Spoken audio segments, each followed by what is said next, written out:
magbiyahe from Doha, Qatar to Tehran. Mag-isa lang po ako, pero yung ticket ko po ay business class. Ito po ay trip ng aking boss. Mag-isa po ako papunta doon. Andun yung aking madam, kaya susunod ako doon. And the next day, ang aking boss na lalaki naman susunod doon. Kasi yung madam ko, andun po siya lagi sa kanyang pamilya sa Tehran.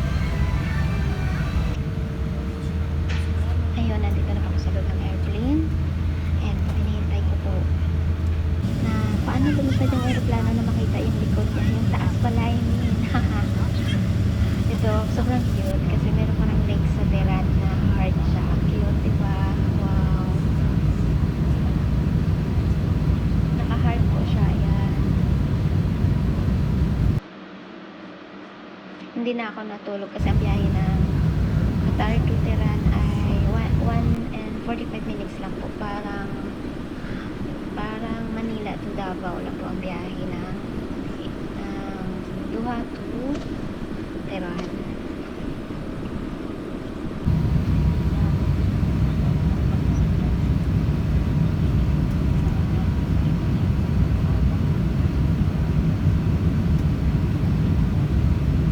Yung mga katabi ko ay tumitingin lang sa akin dahil hindi nila alam kung saan ang punta ko.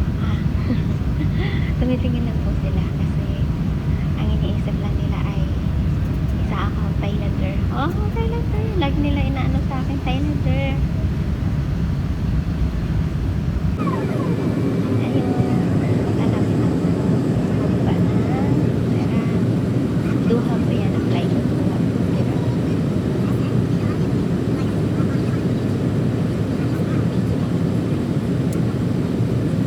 Mga kasabayan ko po mag-flight ay mga ibang lahi na papuntang Kazakhstan. Kami sa airport ng Pamilya. Good morning, Tehran. Ito, umaga na po. Andito na po tayo sa Tehran. Ito po yung capital city po nila, ang Tehran. Ito po, andito kami ngayon sa apartment ng aking madam. Katapat po niyan yung kasing taas rin ng apartment ng aking madam. Pero yung bundok na yan ay sobrang taas.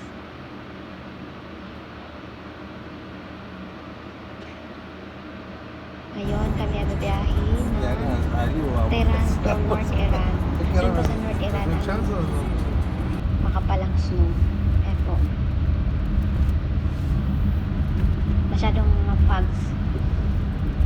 Ito yung nasa taas kami, tuktok ng bundok yung dinaanan namin. Kaya yung mga umiilaw sa baba, yan po yung mga bahay. Ito, andito na po kami sa North Iran. Ito po yung bahay ng aking boss. Dito ngayon, pahinga muna ng kaunti. Oh, si Baba Idris, oh. Magdamag po siya naghintay sa amin. Yan yung katiwala ng aking boss dito sa North Iran sa kanyang palasyo. Palasyo. Ayan po. Parang nasa probinsya lang po. Parang nasa probinsya lang tayo.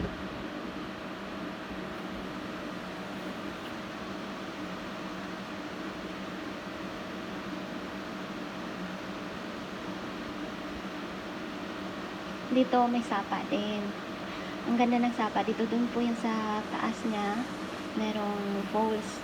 So, talon ba? Falls. Mahirap po kasi ng bulol. Sarap naligo po dyan kasi ang linis ng ilog nila. Sapa pala, sapa. Galing po yan sa talon. Sobrang lamig kasi nag-i-snow doon sa taas.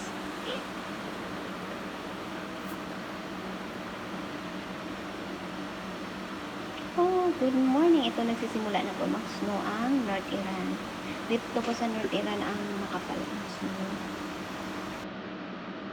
Ito kinabukasan, sobrang kapal na ng snow.